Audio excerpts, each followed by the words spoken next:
just a final word. A couple of you have kind of asked me about, happened on the radio as well, about voting for independence. And you know, I'm somebody who served in government with independence and helped to keep the government together for 4 years that involved independence. And I'd never have a critical remark to say about any of them personally. But I would say this constituency already has 2 independents.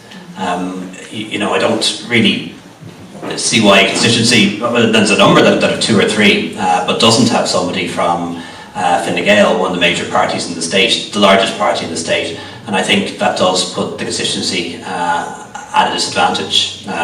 You know, I really regret to see that Tipperary, Longford, Cavan, and then also here in Roscommon, East Galway doesn't have a Fine Gael rep, and I think if Fine Gael is participating in the next government, which I believe it will, having a Fine Gael rep can only be to your advantage, because it's just useful to have somebody who can knock on the Taoiseach's door, who can knock on the doors of ministers and have that level of access. It does make a difference.